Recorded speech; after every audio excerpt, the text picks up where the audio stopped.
Hello नमस्कार साथियों, study point two गौरव sir में आप सभी का हार्दिक स्वागत है। तो प्यारे साथियों, चलते हैं आज फिर अपनी क्लास को लेकर, जिसमें हम पढ़ रहे थे हिस्ट्री स्पेशल के अंदर आज हम बात करेंगे सिंधु घाटी सभ्यता के बारे में। उससे पहले आपको मैं बता चुका हूं पाषाण युग के बारे में, तो एक दो क्वेश्चन में पिछले पूछ लेता हूं कि पाषाण युग के बारे में हमें सर्वप्रथम किसने बताया कि कैसे कैसे हमारे पास पाषाण युग था, उसका नाम बताएं। एक बार क्वेश्चनों को रिपीट करवाएं। और इसके अंदर मैंने बताया था, इसे तीन पार्टों में तोड़ा था। एक था पुरा पाषाण काल, दूसरा था मध्य पाषाण काल, और तीसरा हमारे पास था जिसे कहते हैं नव पाषाण काल। इन्हीं तीनों कालों के बारे में मैंने आपको सारी जानकारी दी थी, जो जो एग्जाम पॉइंट भी बन सकते हैं वो मैंने आपको सारे बताए थे। तो चलिए साथियों शुरू करते हैं। तो मैं रिवीजन करा देता हूँ। ब्रजवासी लाल के द्वारा हमें बताया गया पाषाण युग के बारे में, और तीनों कालों में इंपोर्टेंट जो भी पॉइंट आए मैंने उनके बारे में बताया। तो प्यारे साथियों शुरू करते हैं आज की क्लास को। जल्दी से एक बार वीडियो को शेयर कर दें, और जो भी मेरा प्यारा भाई बहन चैनल पर नया जुड़ा है वो एक बार चैनल को सब्सक्राइब करके वीडियो को लाइक कर दें, और एक बार मारे फटाक से शेयर। आइए शुरू करते हैं क्लास को। जैसे कि मैंने आपको अभी बताया कि हमने जब पूरा पाषाण काल पढ़ लिया, तो उसके बाद हम क्या पढ़ते हैं, तो उसके बाद हमारे पास जानकारी आती है जिसके बारे में सिंधु घाटी सभ्यता। और सिंधु घाटी सभ्यता को हम पढ़ेंगे, जिसका एक दूसरा नाम भी है जिसे कहते हैं हड़प्पा सभ्यता। तो आइए शुरू कर देते हैं हम। तो अब हम पढ़ेंगे जैसे कि मैंने आपको पहले तीन पार्टों में तोड़ा था। एक था प्रागैतिहासिक काल, एक था आद्य ऐतिहासिक काल, एक था ऐतिहासिक काल। तो हम प्रागैतिहासिक काल की बात कर चुके हैं, तो आज अपना हेडिंग बना सकते हैं आद्य ऐतिहासिक काल।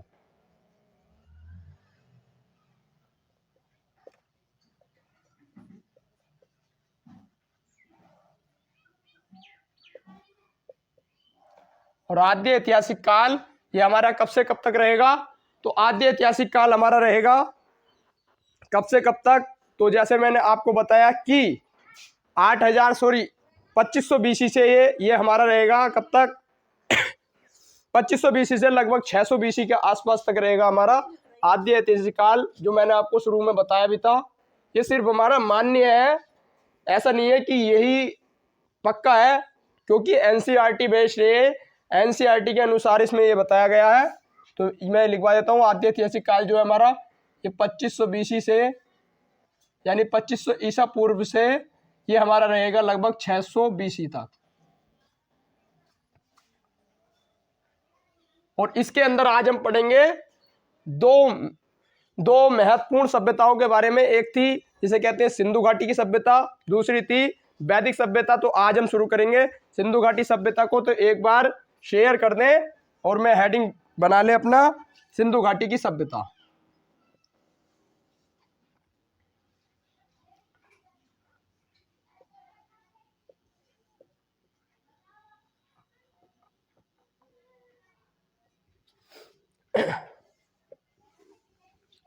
तो सिंधु घाटी सभ्यता के बारे में हमें कैसे पता चला, तो सिंधु घाटी सभ्यता के बारे में हमें एक व्यक्ति थे चार्ल्स मैसन ने क्या किया, तो एक व्यक्ति थे चार्ल्स मैसन। 1826 की बात है। 1826 में चार्ल्स मैसन जगह जगह ऐसे ही घूम रहे थे, तो उन्होंने देखा कि एक जगह पर कुछ टीले दिखाई दे रहे हैं। तो कुछ टीलों को उन्होंने देखा, तो उन्होंने सोचा पता नहीं क्या है, और उन्होंने इस बात की खोज की। तो वहां पर कुछ साक्ष्य मिलने लगे, लेकिन वो उन्होंने इतना ध्यान नहीं दिया, तो आगे इसकी बात जानकारी हुई भी नहीं। फिर हमारे पास धीरे धीरे बात आई, और बात हुई 1856 की। 1856 में लॉर्ड कनिंघम ने क्या किया, तो बात उस टाइम की है जब 1853 में भारत के अंदर ट्रेन चलाई जा रही थी। उसका कार्य प्रगति पर था, तो जगह जगह जो टीले थे उन्हें इकसार किया जा रहा था। इकसार किए जाने के लिए वहां पर क्या किया गया, जब उन्हें इकसार किया गया तो देखा गया कि यहाँ पर कुछ और भी चीज है। जब इकसार कर रहे थे तो देखा गया यहाँ पर कुछ टीले, कुछ जगह बनावटी दिखाई दी। तो इसी कारण बस उस जगह को खोदना शुरू किया। तो वहां पर कुछ पुराने साक्ष्य मिलने लगे, जगह जगह नगरी मिलने लगी बना हुई। तो देखा गया कि यहाँ कुछ ना कुछ जरूर था। तभी क्या हुआ, एक व्यक्ति जिनका नाम लॉर्ड कैनिंगन था, उन्होंने भारतीय पुरातत्व विभाग की स्थापना की 1856 में। और वहीं पर रहकर क्या किया गया, वहीं पर रहकर उन्होंने कुछ अवशेषों को इकट्ठा कर और पुरानी जानकारी को बताने लगे। लेकिन इन्होंने भी थोड़ा समय बाद इन्होंने भी काम छोड़ दिया। और इसके बाद बात आई हमारी 1899 से 1905 तक, जब हमारा भारत का वायसराय बनकर आया, जिसे कहते हैं Lord Curzon. Lord Curzon Bharat का वायसराय भी था और ये अपने आप में एक पुरातात्विक था, यानी कि इसे उसके बारे में जानकारी थी, यानी पुराने अवशेषों को कैसे निकाला जाता है, कैसे क्या किया जाता है, उसके बारे में उसे सारी जानकारी थी। इसीलिए क्या किया, तो इसीलिए जब इसे ये बात पता चली तो इसने क्या किया, इसने अपने ही संरक्षण में एक आयोग बनाया और भारतीय पुरातत्व विभाग की स्थापना कर इसने क्या किया, तो भारतीय पुरातत्व विभाग की स्थापना कर इसने उसका एक अध्यक्ष था जिसे कहते हैं जॉन मार्शल।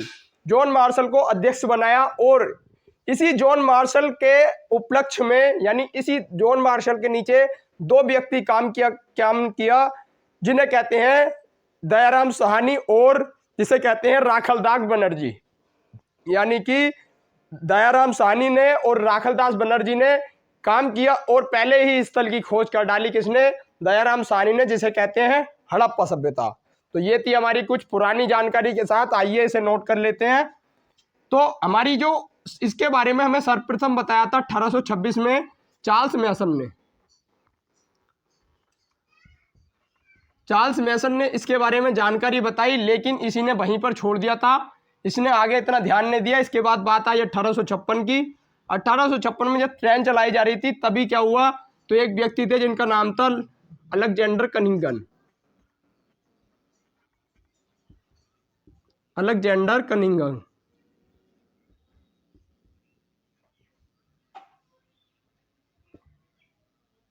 अलेक्जेंडर कनिंगन। और इन्होंने क्या किया, तो इन्हें आपसे अगर क्वेश्चन पूछा जाएगा कि भारतीय पुरातत्व विभाग का जन्मदाता किसे माना जाता है, तो अलेक्जेंडर कनिंगन को ही माना जाता है। तो इसे लिख सकते हैं, भारतीय पुरातत्व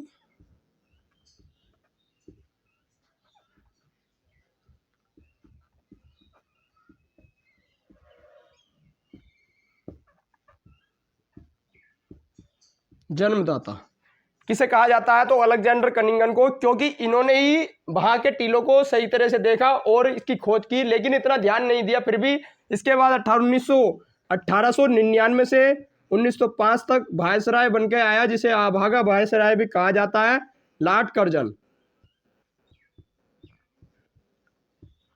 और लॉर्ड कर्जन ने क्या किया, ये क्योंकि ये पुरातात्विक था, इसीलिए इसने अपने नीचे एक अध्यक्ष चुना जिसे जो था हमारा जॉन मार्शल।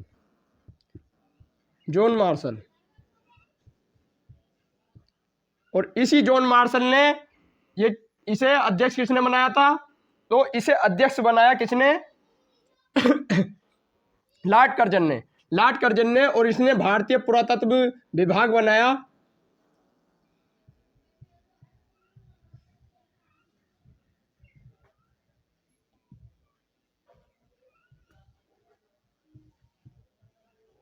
अगर आपसे पूछा जाए कि भारतीय पुरातत्व विभाग का जन्मदाता कौन था, तो वो कौन था, अलेक्जेंडर कनिंगन। लेकिन अगर पूछा जाए कि भारतीय पुरातत्व विभाग सर्वप्रथम किसने बनवाया था, तो वो किसने बनवाया, लॉर्ड कर्जन ने। ये दोनों के आंसर अलग होंगे। जब इन्हें अध्यक्ष चुन दिया किसने, लॉर्ड कर्जन ने, जब इन्हें अध्यक्ष बना दिया तो क्या हुआ, तो इसके बाद इन्होंने दो व्यक्तियों को अपने नीचे काम करने के लिए लगवाया। यानी कि आप जानते हैं कि जो मालिक होता है वो अपने मजदूरों से तो काम कराता ही है, ऐसे ही मान के चले कि यहाँ पर स्टैंड जो था मालिकाना हक निभा रहा था जॉन मार्शल, और इसने दो व्यक्तियों को भेजा वहां पर एक खोज करने के लिए।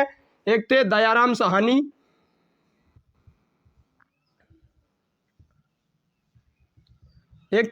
साहनी और दूसरे थे राखलदास बनर्जी।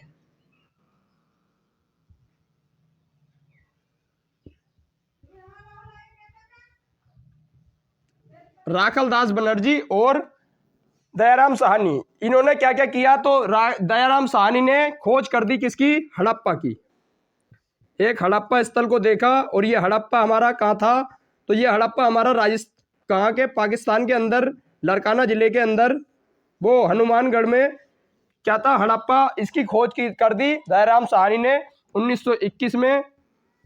और जब से इस जो हमारी सिंधु घाटी सभ्यता थी, इसे कहा जाने लगा हड़प्पा सभ्यता।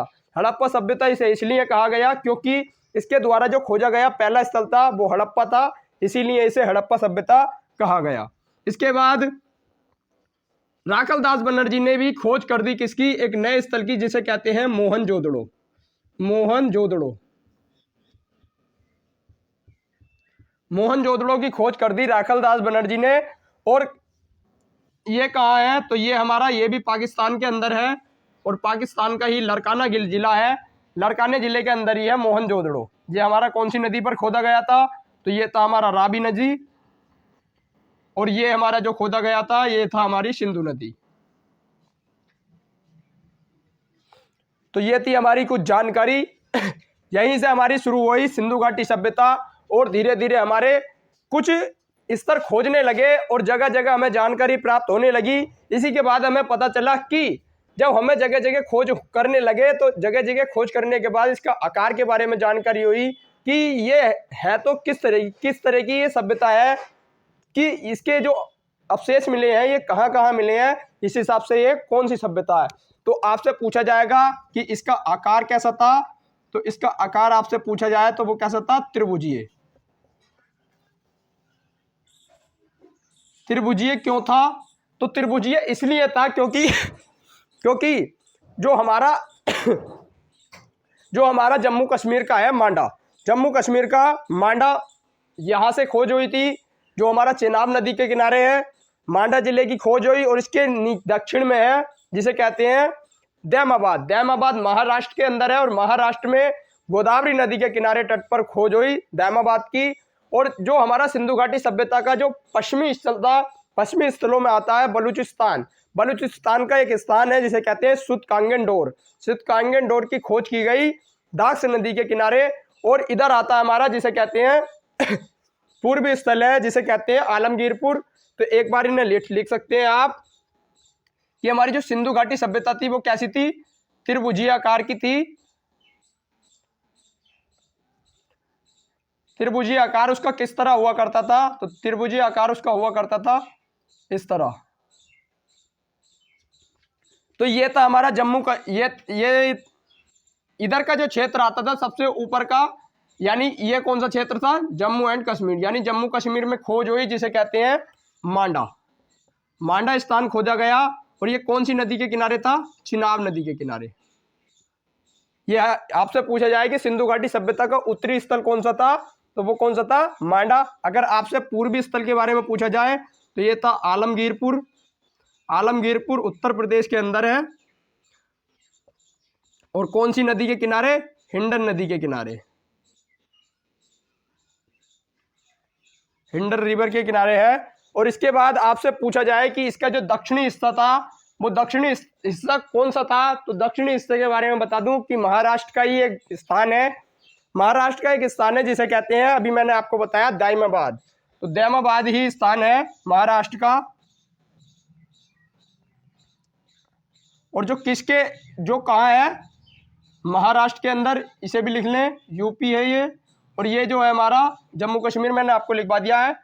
और आपसे पूछा जाए कौन सी नदी के किनारे, तो ये था गोदावरी नदी के किनारे। गोदावरी नदी के किनारे कोई बता सकता है गोदावरी नदी के किनारे कौन सा शहर बसा हुआ है? मैंने आपको पिछली क्लासों में बताया है, अगर पता हो तो एक बार कमेंट कर दे। इसके बाद आता है हमारा पश्चिमी स्थल। पश्चिमी स्थल पाकिस्तान का एक स्थान है जिसे कहते हैं बलूचिस्तान। इसी के अंदर एक स्थान खोजा गया है जिसे कहते हैं सुतकांगेंडोर।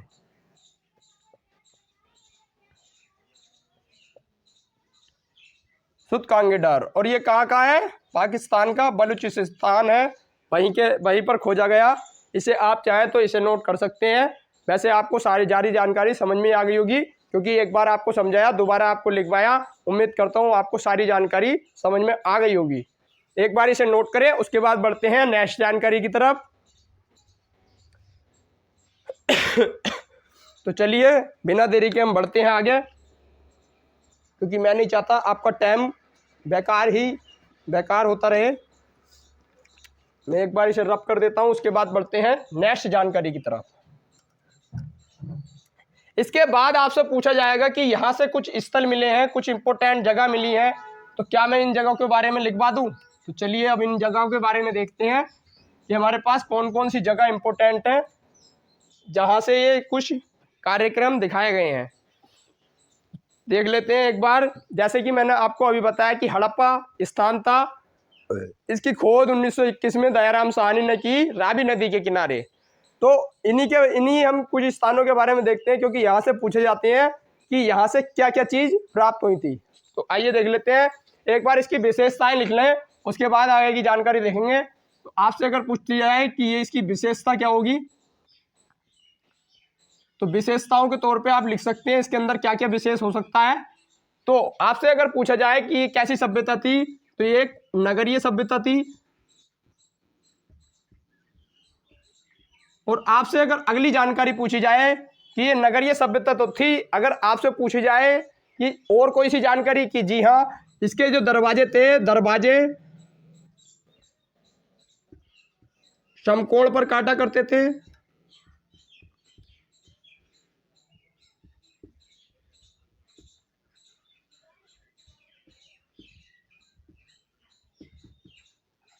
और भी कोई जानकारी है? जी हाँ, और भी जानकारी है। जल निकासी की प्रणाली बहुत ही प्रबल थी इसके शहर में।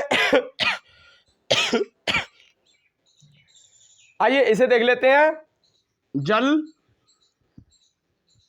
निकासी की विशेष व्यवस्था,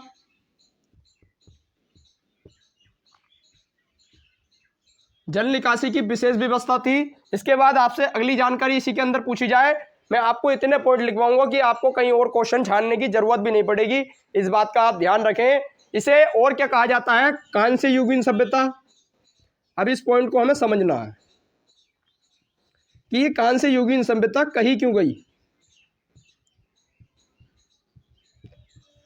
कांस्य युगीन सभ्यता इसलिए कही गई क्योंकि हमारा जो जैसे मैंने आपको पहले बताया कि 2500 ईसा पूर्व के आसपास हमारी किसकी खोज हो चुकी थी? तांबे की खोज हो चुकी थी। और तांबे की जो हमें सबसे बड़ी बस्ती मिली वो थी एक इनाम गांव, मैंने आपको पिछली क्लास में लिखवा दिया है। और जब ये खोज हमें मिल गई तब क्या किया, सिंधु वासियों ने तांबे के अंदर टीन मिला दिया, और तांबे के अंदर टीन मिलाकर उन्होंने धातुएं बनानी शुरू कर दी। इसीलिए कहा गया कि इसे और क्या कहा जा सकता है, तो इसे कांस्य युगीन सभ्यता कहा जाता है, क्योंकि इन्होंने तांबे में क्या किया था, तांबा हम पहले ही बना चुके थे, और इसके बाद तांबे के अंदर टिन मिला दिया इन्होंने, और टिन मिलाकर क्या बना दिया, इसे कांस्य यानी कांसा बना दिया। इसके बाद आपसे पूछे जाएगा और भी कोई व्यवस्था थी? जी हाँ, इसे शहरी सभ्यता भी कहते थे, शहरी सभ्यता। लेकिन एक गांव था, यहाँ का एक शहर, एक राज्य यानी एक क्षेत्र मिला है जिसे जो एक कैसा था, ग्रामीण स्थल था। इसमें ये इंपॉर्टेंट है, मैं आपको अगली जानकारी वही लिखवाऊंगा। कैसी सभ्यता थी? शहरी सभ्यता।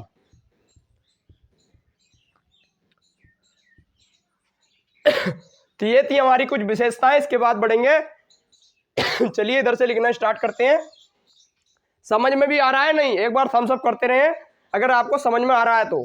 अगर कोई क्लास बाद में भी देखता है तो वो ये ना समझे कि हमारी लाइव क्लास में इतनी बात नहीं हो पाती, तो कोई दिक्कत वाली बात नहीं है। आप बाद में देखते हैं तो मज़ा आने वाला है, टेंशन लेने की ज़रूरत नहीं है। आपको बिल्कुल पेड से भी, यानी आप जो पैसे देकर पढ़ते हैं उससे भी बेस्ट तरह से बताया जा रहा है। सारी जानकारी बड़ी आसानी से, बड़ी बारीकी से समझाई जा रही है। इसका मैं भी ध्यान रखता हूँ और आपको भी ध्यान रखना है। आपका सिर्फ ये फर्ज बनता है कि वीडियो को लाइक शेयर जरूर करते रहें। आइए बढ़ते हैं नेक्स्ट पॉइंट की तरफ। नेक्स्ट आता है हमारा, हम एक एक करके स्थलों को लिख लेते हैं। पहले आप लिख लें हड़प्पा, क्योंकि यहाँ से जो पहला स्थल लिख हो गया था हड़प्पा, तो इसीलिए हम हड़प्पा के बारे में जानकारी प्राप्त करेंगे। हड़प्पा, तो पहले तो मैं आपको लिखवा दूं कि इसकी खोज किसने की थी, तो ये तो मैं आपको लिखवा ही चुका हूं, इसे लिखने की कोई ऐसी जरूरत है नहीं। आइए इसके बाद बढ़ेंगे कि यहाँ से क्या क्या प्राप्त हुआ है। तो यहाँ से एक प्राप्त हुआ है जिसे कहते हैं महान स्नानागार, महान अन्नागार। महान अन्नागार क्यों? क्योंकि यहीं से ऐसा माना जाता है कि महान अन्नागार का मतलब यह है कि वहाँ एक बहुत बड़ी इमारत मिली है जो जिसके अंदर क्या था, जिसके अंदर जैसे कि आज के टाइम में गोदाम होते हैं ना, गोदाम टाइप के, ऐसे ही एक इमारत सी बना हुई थी जिसका नाम था अन्नागार। उसके अंदर अन्नागार से आप समझ सकते हैं अन्न का वे भंडारण इकट्ठा किया करते थे वहां पर, इसीलिए कहा गया है अन्नागार। आइए इसे लिख लेते हैं, महान अन्नागार। और महान अन्नागार में यहां से क्या क्या मिला है? तो जौ और गेहूं, जौ और गेहूं मिले हैं यहां से महान अन्नागार के अंदर।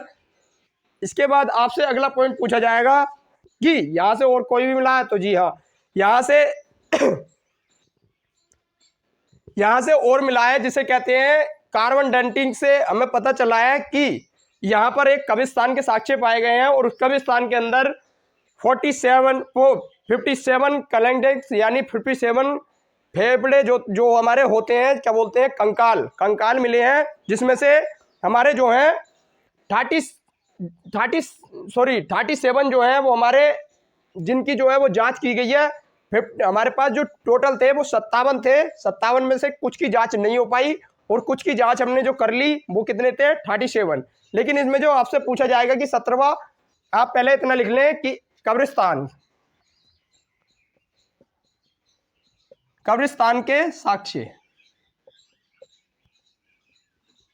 और कब्रिस्तान के साक्ष्यों से हमें क्यों पता चला है? क्योंकि यहां से 57 कंकाल मिले हैं।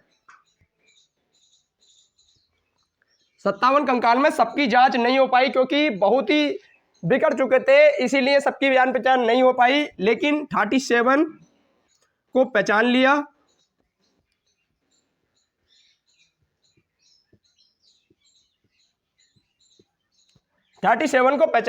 कुल कितने थे हमारे पास? 57 थे, इसमें से 37 को पहचान लिया। लेकिन आपसे अगर पूछा जाए कि इसमें भी कौन सा था, तो जो 17वें नंबर का था, 17वां सबसे बड़ा था।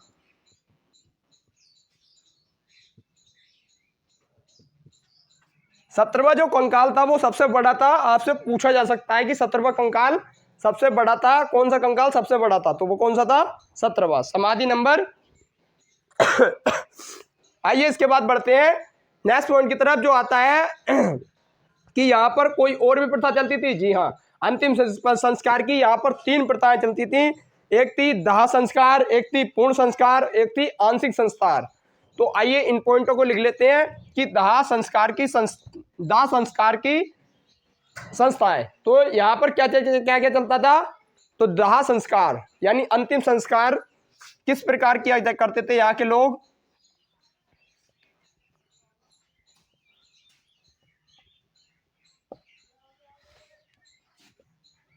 अंतिम संस्कार यहां पर किस प्रकार हुआ करता था? तो वो 3 प्रकार से हुआ करता था। एक था दाह संस्कार,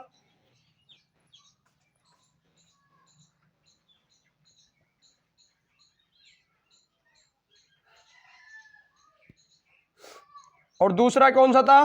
पूर्ण संस्कार, और तीसरा था आंशिक।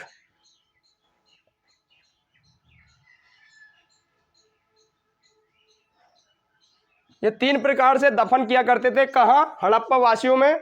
ये हमारी कुछ ये मिली थी। और इसके बाद आपसे अगली जानकारी यहाँ से पूछी जाएगी कि यहाँ से कुछ और भी मिला है। जी हाँ, यहाँ से एक उर्वरता देवी की मूर्ति मिली है, और उर्वरता देवी की मूर्ति जो हमारी स्पष्ट करती है कि उगते हुए एक पौधे को, यानी स्त्री के, यानी कि हमें बताया है। आइए इसे नोट कर लेते हैं।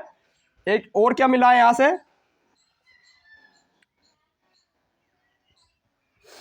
तो हमें मिला है एक उर्वरता देवी की मूर्ति।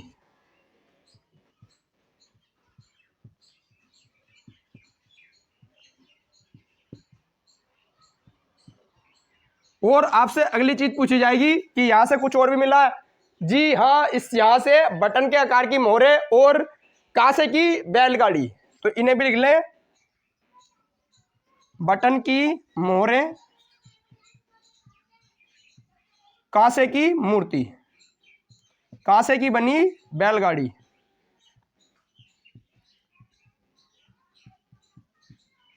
ये भी हमें कहां से मिली है, तो ये भी हमें यहीं से मिली है। तो ये था हमारा हड़प्पा स्थल, इसके बारे में मैंने आपको सारी जानकारी बता दी। तो आइए एक बार इसे नोट कर लें, उसके बाद बढ़ेंगे नेक्स्ट पॉइंट की तरफ। मैं आपको जैसे एक पेट क्लास में पढ़ाते हैं उसी तरह से मैं आपको बता रहा हूं। इसके बाद बढ़ेंगे नेक्स्ट पॉइंट की तरफ। नेक्स्ट हमारे पास आता है, हम थोड़ा जल्दी जल्दी लिख लेते हैं, 5-10 मिनट में हम और जानकारी जो है वो सारी कवर कर लेंगे। मैं नहीं चाहता आपको अगली क्लास के लिए वेट करना पड़े इसे देखने के लिए। आता है इसके बाद नेक्स्ट पॉइंट जिसे कहते हैं मोहनजोदड़ो।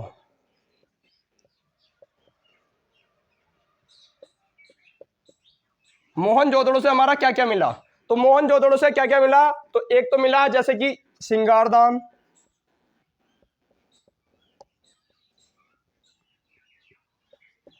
सिंगारदान। दूसरा आपसे पूछा जाएगा स्वायत्त,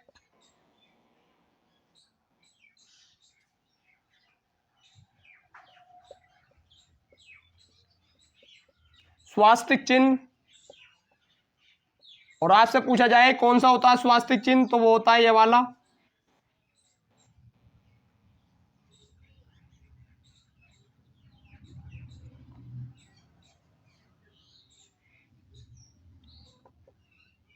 ये होता है स्वास्तिक चिन्ह। ये भी हमें कहां से मिला है, मोहनजोदड़ो से।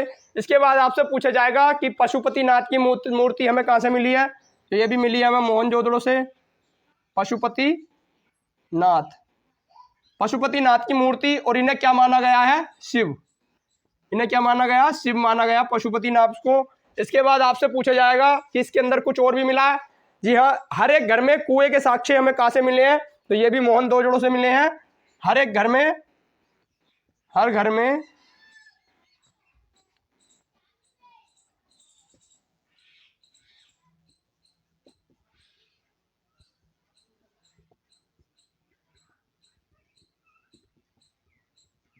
हर घर में कुएं के साक्ष्य। इसके बाद आपसे अगली जानकारी पूछी जाएगी, और भी कुछ मिला है जी, यहां से और भी कुछ मिला है। तो बिल्ली का पीछा करते हुए, सॉरी, एक नृत्य करती हुई महिला की मूर्ति, तो इसे भी लिख सकते हैं नृत्य करती महिला की मूर्ति।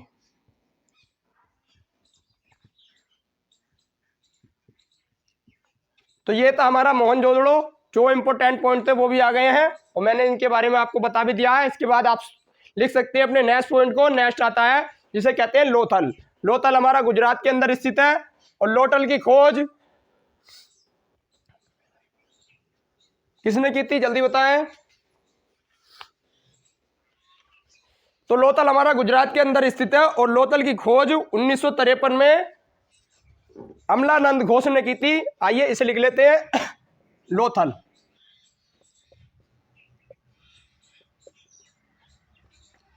इसकी खोज किसने की थी, अमलानंद घोष ने, यानी ए घोष।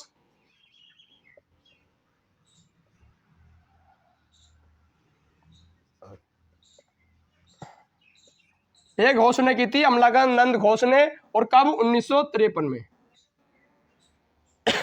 तो ये थी हमारी खोज के बारे में। और आपसे पूछा जाए ये क्या था, तो ये कि ये बंदरगाह था, और कैसा बंदरगाह, सिंधु घाटी सभ्यता का व्यापार जो हुआ करता था वो यहीं से हुआ करता था। ये क्या था, बंदरगाह। और ये क्या, और इसे ये बंदरगाह भी था, और ये क्या थी, ये सिंधु घाटी की,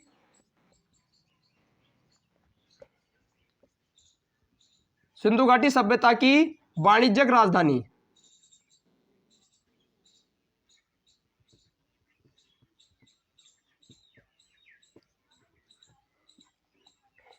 वाणिज्यिक राजधानी कौन सी थी, तो वो कौन सी थी, वो यही थी, लोथल। इसके बाद आपसे अगला जो पॉइंट पूछा जाएगा कि ये कौन सी नदी के किनारे था, तो नदी, ये कौन सी नदी के किनारे था, तो ये था भोगवा नदी के किनारे। और कहां, गुजरात में।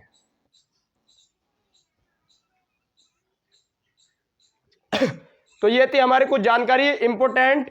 ये हमारी सब्जेक्ट रिलेटिव चल रही है, ध्यान रखें आप। अगर आप किसी और चीज में भी चाहें तो ये इससे लिख सकते हैं। समुद्री संग्रहालय यहाँ पर बना हुआ है वर्तमान में, यहीं से बना है लोथल में। गुजरात के अंदर एक और स्थान है जिसे कहते हैं धोलावीरा। धोलावीरा 3 स्थानों में मिला है हमें, तो इसे भी आप चाहें तो लिख सकते हैं, क्योंकि सिंधु घाटी सभ्यता का एक स्थल है धोलावीरा। तो और कैसी साइट है हमारी, 40वीं वर्ल्ड हेरिटेज साइट है हमारी धोलावीरा। आप चाहें तो एक तरफ नोट करके लिख सकते हैं।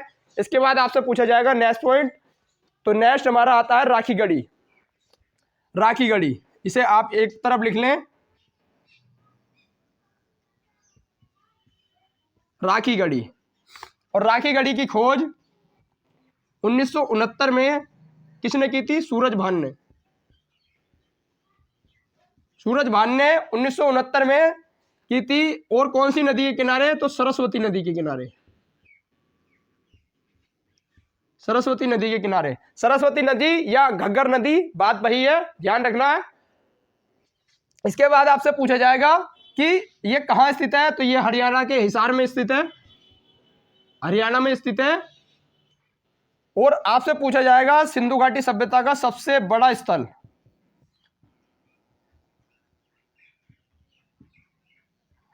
सबसे बड़ा स्थल कौन सा था? तो वो कौन सा था? राखीगढ़ी था सबसे बड़ा स्थल। इसके बाद आपसे अगली जानकारी इसमें पूछी जा सकती है कि और भी कुछ प्राप्त है। तो आपसे अगर पूछा जाए यहां से और भी कुछ प्राप्त है, जी हाँ, यहां से टेराकोटा की मोहरें मिली हैं। टेराकोटा,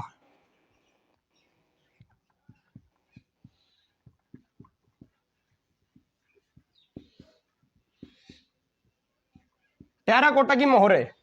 आइए इसके बाद बढ़ते हैं अपने नेक्स्ट पॉइंट की तरफ। नेक्स्ट में इधर मिटा देता हूं। एक स्थान और लिख लें जो हमारा इंपोर्टेंट होता है, जिसे कहते हैं चनहूदड़ो। चनहूदड़ो की खोज 1931 में हुई।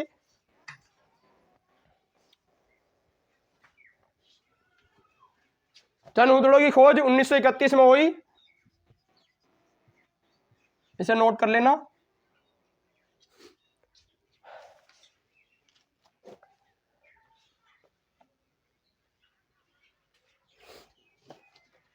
आइए नोट कर लेते हैं चनहूदड़ो।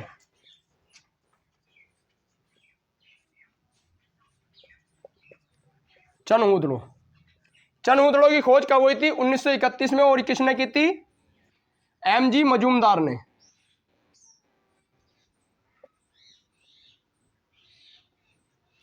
एमजी मजूमदार ने की थी चनहूदड़ो की खोज। और आपसे अगले पॉइंट पूछा जाएगा कौन सी नदी के किनारे? सिंधु नदी के किनारे। और ये कौन से क्षेत्र में स्थित है? तो ये है हमारा पाकिस्तान में स्थित। जो हमारा चनहूदड़ो है कहाँ है? पाकिस्तान में। आपसे अगला पॉइंट पूछा जाएगा सॉरी, इसके बाद आपसे पूछा जाएगा कि एकमात्र स्थल जो कौन सा था? ग्रामीण स्थल। एकमात्र ग्रामीण स्थल।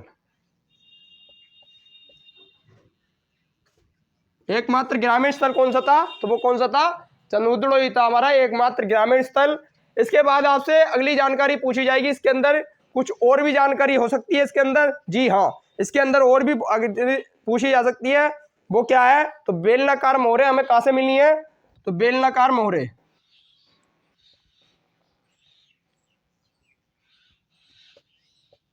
बेलनाकार मोहरें। और आपसे पूछा जाए गोल ईंटें, और ये कैसी थी?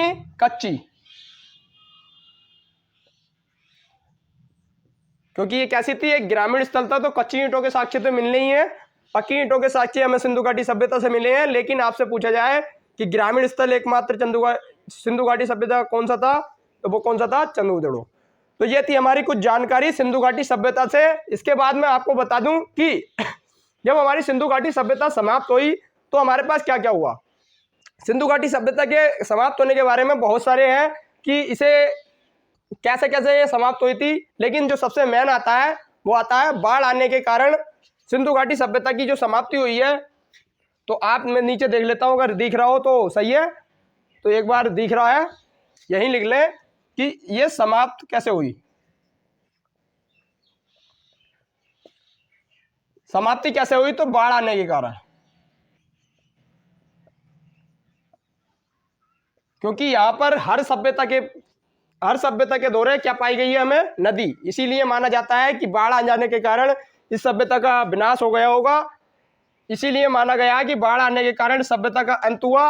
और इसके बाद के 250 साल तक हमें कोई जानकारी नहीं मिली। ये और 250 साल के बाद हमें एक सभ्यता की जानकारी मिलती है जिसे कहते हैं वैदिक सभ्यता। तो साथियों, ये थी आज की क्लास। इसके बाद हम बात करेंगे अपनी वैदिक सभ्यता के बारे में। मैंने आज की क्लास में आपको ज़्यादा से ज़्यादा और कम से कम समय में सिंधु घाटी सभ्यता पढ़ा दी है। अगर आपको कोई डाउट, कोई क्वेश्चन रहा हो तो आप पूछ लेना। वैसे तो आपका डाउट, कोई क्वेश्चन बचा नहीं होगा। तो चलते हैं, मिलेंगे नेक्स्ट वीडियो में। जब तक के लिए जय हिंद, जय भारत। देखते रहें स्टडी पॉइंट टू गौरव सर।